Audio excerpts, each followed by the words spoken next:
Well, Ray and I and Heaton Livestock Company are considered an honor to be considered in this Leopold Conservation Award. Conservation is a top priority to us, and we recognize that that's what's kept us in business today, is the conservation work that we've done, the increased production and the ability to raise much more, actually 3 times as many livestock as we used to, plus huge amounts of wildlife is a direct result of conservation. And so we're high on conservation. Heaton Livestock Company is mainly a cattle operation. We summer in Utah, here in Kane County around the town of Alton. In the winter we're on the Arizona Strip. These cattle pay for all of the conservation work that we do, and so we've been able to, with actually less property than we started, when I started here in full time in the 70s, we're able to run 3 times as many cattle as we did at that time on less actual property, and plus all of the wildlife and other things that live, and utilize the property. When Carl and I were young,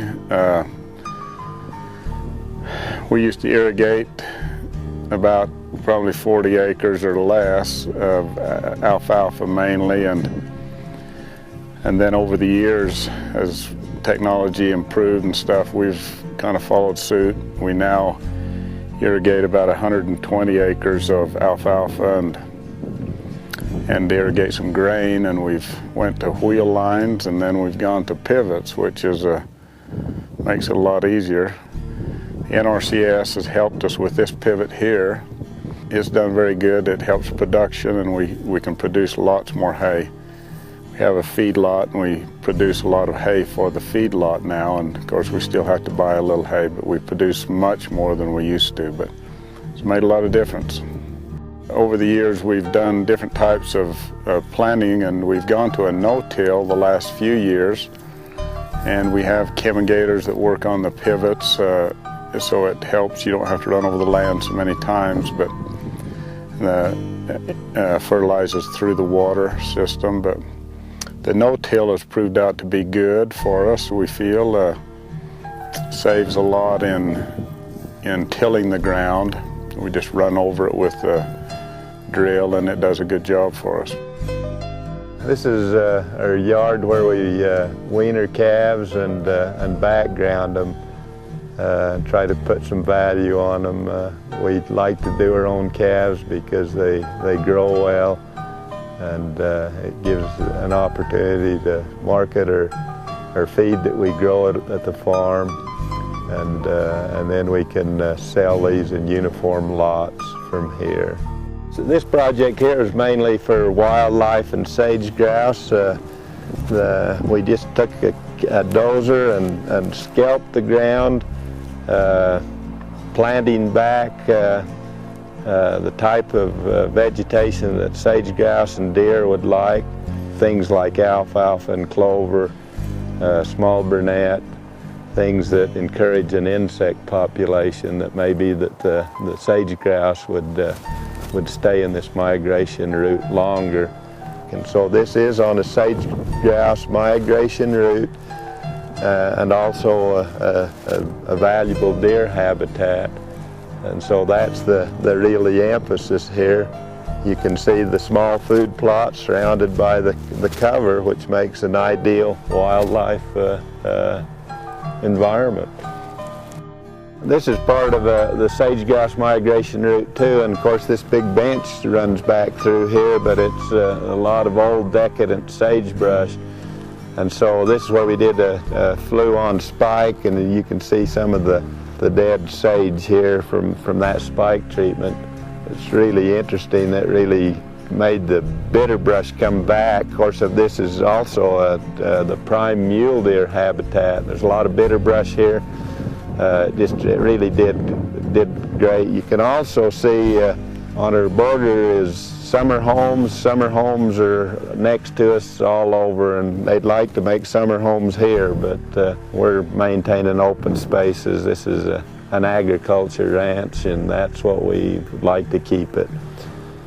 Normally, in a normal operation, all of these gullies are plugged with either spreader dams every little ways, or we push the trash and trees and brush in these gullies to stop all erosion. We don't want any soil or water to leave the property. We like this water to soak in. We like it, the watershed to be functioning properly. If there's not gullies, we usually contour the brush to the watershed so that it stops the water until the grass gets established, and then we can either burn those or spread them out. But we want all the water and soil to stay in place. We have some riparian areas.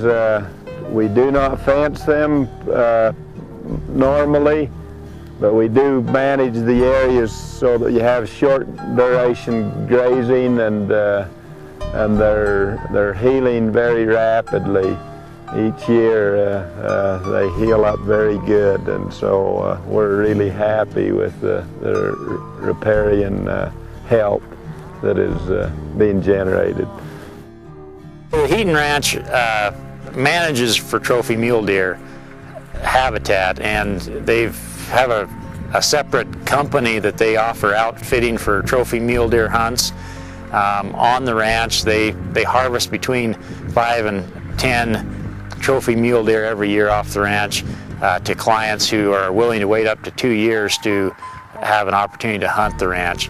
The conservation work has greatly improved the quality of mule deer as far as the antler growth and the size and body of the mule deer. Also, there's turkey and blue grouse and sage grouse and a host of other wildlife that benefit from the conservation work.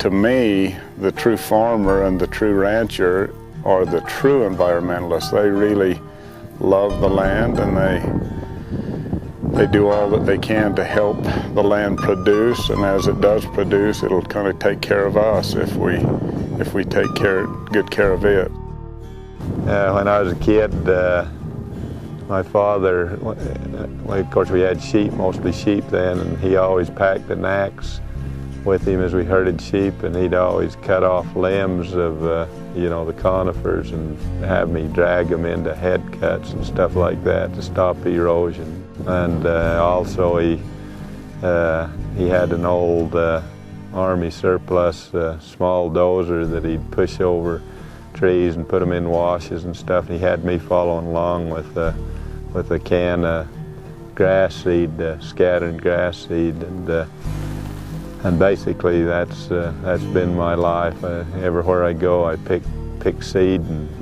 walk somewhere where there's something's not growing and try to get it to grow.